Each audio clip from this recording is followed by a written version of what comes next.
জয় শ্ৰীৰাম সকলোকে। তো গাইজ মই এতিয়া গৈ আছোঁ ভগৱান ৰামলালাৰ দৰ্শন ল'বলৈ। মই সঁচাকৈ নিজকে বহুত বেছি ভাগ্যৱান বুলি ভাবিছোঁ, কাৰণ এটা বছৰতে 3 নম্বৰ বাৰৰ বাবে মই ভগৱান ৰামচন্দ্ৰৰ দৰ্শন ল'বলৈ গৈ আছোঁ। আৰু এটা বছৰত 3টা মাহ ৰানিং হৈছে, মানেতো 3 নম্বৰ মাহ চলি আছে, জানুৱাৰী ফেব্ৰুৱাৰী মাৰ্চ। আৰু 3টা মাহত মই ভগৱান ৰামচন্দ্ৰক 3 নম্বৰ বাৰৰ বাবে দৰ্শন ল'বলৈ গৈ আছোঁ। এটা কথাই সঁচা যে ভগৱানে যেতিয়া আপোনাক দৰ্শন দিবলৈ খোজে তেতিয়া আপুনি দৰ্শন ল'ব পাৰিব। যিমান জোৰ জবৰদস্তি কৰিলেও ভগৱানে আপোনাক নমতালৈকে আপুনি কেতিয়াও দৰ্শন ল'বলৈ আহিব নোৱাৰে। আৰু মই বহুত ভাগ্যৱান, কাৰণ মোক 3 নম্বৰ বাৰৰ বাবে মাতিছে দৰ্শন ল'বলৈ। তো বাছ আপোনালোকৰ মৰমবোৰেও বহুত উৎসাহিত কৰিছে ইমান কষ্ট কৰি ইয়ালৈ আহিবৰ বাবে। তো বাছ কমেণ্টত একবাৰ আমাৰ ভগৱান ৰামলালাৰ কাৰণে জয় শ্ৰীৰাম লিখি দিব। তো গাইজ যোৱাকালি মই আপোনালোকক নয়াঘাটলৈকে সকলোবোৰ গেটৰ পৰা নয়াঘাটলৈকে সকলোবোৰ দেখালোঁ, আৰু আজি দেখাব বাকী আছিলে হনুমানগুৰি, তাৰপিছত মেইন ৰাম মন্দিৰ। তো এতিয়া আমি প্ৰথম গৈ আছোঁ হনুমানগুৰিলৈ। হনুমানগুৰি সকলোবোৰ বস্তু ভালকৈ দেখাই ল'ম, তাৰপিছত আপোনালোকৰ ৰাম মন্দিৰ ভিতৰলৈকে লৈ যাম। মেইন ৰাম মন্দিৰ দেখাব নোৱাৰিলেও এটলিষ্ট ৰাম মন্দিৰৰ ভিতৰলৈকে মই আপোনালোকক লৈ যাব পাৰিম, বাউণ্ডেৰীৰ ভিতৰলৈকে আপোনালোকক লৈ যাম। কিয় ভিডিঅ'টো শেষলৈকে চাই থাকক। আৰু তেনেহ'লে এতিয়া বলক যাওঁ হনুমানগুৰিলৈ। তো গাইজ এয়া হৈছে শ্ৰী হনুমানগুৰি। শ্ৰী হনুমানগুৰি মানে হৈছে ভগৱান ৰামচন্দ্ৰৰ প্ৰধান ভক্ত, ভগৱান ৰামচন্দ্ৰৰ প্ৰধান ভক্ত হনুমানৰ মন্দিৰ। ইয়াত আচলতে হনুমানৰ মন্দিৰ আছে, আৰু আপুনি ইয়াতে প্ৰথম হনুমানগুৰিত এবাৰ হনুমানক সেৱা কৰি তাৰ পাছত আচলতে ভগৱান ৰামচন্দ্ৰৰ আশীৰ্বাদ ল'ব যাব লাগে। আৰু যিহেতু আজি শনিবাৰ সেয়ে সেন্দুৰ দি পেলাই যদি সেৱা কৰা যায়, তেনেহ'লে সেন্দুৰ আৰু লাডু দি পেলাই যদি সেৱা কৰা যায়, তেনেহ'লে বোলে মনৰ আশাবোৰ পূৰ হয়। সেয়েহে আজি শনিবাৰলৈ আমি অপেক্ষা কৰি আছিলোঁ, হনুমানৰ সেৱা ল'বলৈ। কিন্তু আচলতে আজি যিহেতু শনিবাৰ, সেয়েহে হনুমানগুৰিত আজি মানুহৰ ভিৰ দেখি আপুনি পাগলা হৈ যাব। চাওক মই কিমান দূৰত আছোঁ, আৰু ইয়াৰ পৰা তালৈকে মানুহৰ সমাগম চাওক কিমান বেছি। আৰু হনুমানক সেৱা কৰিবলৈ সদায় লাডু লৈ যাব লাগে, আৰু ইয়াতে বেছিভাগ মানুহে লাডু লৈ যায়, কাৰণ জানেই হনুমানে লাডু ভাল পায়। সেই এই দোকানবিলাকৰ পৰা লাডু লৈ যাব লাগে।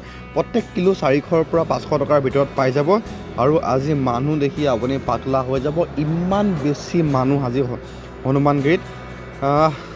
তো বলক হনুমানগুৰিত এবাৰ পৰিৱেশটো আকৌ এবাৰ আপোনালোকক ভালকৈ দেখাই পেলাই যাম আমি ৰাম মন্দিৰ দৰ্শন কৰিবলৈ। মানুহ চাওক, ইয়াৰ পৰা নালাগে সেই ওপৰত আছে মন্দিৰ, সেই ওপৰত মন্দিৰ, আৰু প্ৰায় 100 মিটাৰ আগৰ পৰাই মানুহৰ ভিৰ চাওক। তো গাইজ হনুমানগুৰি দৰ্শন কৰি আহিলোঁ, আৰু এতিয়া হনুমানগুৰি দৰ্শন কৰাৰ পিছত মই আপোনালোকক লৈ যাম শ্ৰীৰাম জন্মভূমি তীৰ্থক্ষেত্ৰ, মানে শ্ৰী ৰামচন্দ্ৰৰ মেইন মন্দিৰৰ কাষলৈকে, মানে মেইন মন্দিৰৰ ভিতৰলৈকে নহয়। এইটো হৈছে শ্ৰী ৰামচন্দ্ৰৰ মন্দিৰলৈ যোৱা মেইন গেট, মানে এইদিকে আপুনি ভিতৰলৈ যাব লাগিব। আৰু এটা কথা, হনুমানগুৰিত আপুনি যিমান মানুহৰ সমাগম দেখিছিলে, ঠিক তেনেধৰণৰ সমাগম, তাতকৈ দুগুণ বেছি সমাগম আপুনি শ্ৰী ৰামচন্দ্ৰৰ মন্দিৰৰ আশে পাশে দেখিব। ইমান বেছি মানুহ। আচলতে 22 জানুৱাৰীৰ দিনাখন যেতিয়া মন্দিৰৰ প্ৰাণ প্ৰতিষ্ঠা হৈছিল, সেই প্ৰাণ প্ৰতিষ্ঠাৰ দিনাখন যিমান মানুহ আছিল তাতকৈ বেছি সমাগম বৰ্তমান মানুহৰ তাতকৈ বেছি মানুহ ইয়াত বৰ্তমান সমাগম হৈ থকা দেখা গৈছে। যদিও মেইন ৰাম মন্দিৰটো আপোনাক দৰ্শন কৰাব নোৱাৰোঁ, কিন্তু মেইন ৰাম মন্দিৰলৈ অলমষ্ট 100 মিটাৰ থকাতে চাগে আমাক ৰাখি দিব। তাতে মোবাইল চোবাইল থৈ যাব লাগিব 100 মিটাৰৰ আগতে। তো তাৰলৈকে গৈ আছোঁ বৰ্তমান। মেইন মন্দিৰ দৰ্শন কৰিবলৈ যোৱাৰ আগত ইয়াতে আপোনাৰ ৰাউণ্ড ঘূৰাই আপোনাৰ ভিতৰলৈ লৈ যাব। কিন্তু ইয়াতে আপুনি যিমান যি আনিছে চব বস্তু আপোনাৰ চেকিং কৰা যাব। আপোনাৰ বেগ হওক বা কাপোৰৰ বেগ হওক বা পাৰ্টছ হওক, সকলোবোৰ আপোনালোক ইয়াতে চেকিং কৰা যাব। তাৰপিছতে আপোনালোকক ভিতৰলৈ যাব দিব। কিন্তু ভিতৰলৈ সোমাই যোৱাৰ পিছত এয়া চাওক মানুহৰ সমাগম। মই কৈছিলোঁ নে আপোনালোকক বহুত বেছি মানুহৰ সমাগম দেখা যায়। এয়া চাওক চাৰিওফালে মানুহ। হনুমানগুৰিত যিমান মানুহ আছিল তাতকৈ 4 গুণ 5 গুণ বেছি ইয়াতে মানুহ আছে। আৰু ইয়াতে এইডোখৰ জেগাত মানুহবোৰ গেডাৰিং হৈ থকা মেইন কাৰণটো হৈছে যে ইয়াতে আপুনি এটা ছাইডত আপুনি প্ৰথম চেণ্ডেল থৈ যাব লাগিব। চেণ্ডেল থোৱা ইফালে চেণ্ডেল থ'ব লাগিব, আৰু এই ঘৰকেইটা যে দেখিছে এই ঘৰকেইটাত থৈ যাব লাগিব আপোনাৰ মোবাইল, বেগ, পাৰ্টছ, হেডফোন, যি য'ত আছে, ডিঙি যদি মেলা পিন্ধি আছে মালা, চশমাৰ পৰা ধৰি এভৰিথিংছ বস্তু আপুনি ইয়াতে থৈ যাব লাগিব লকাৰত।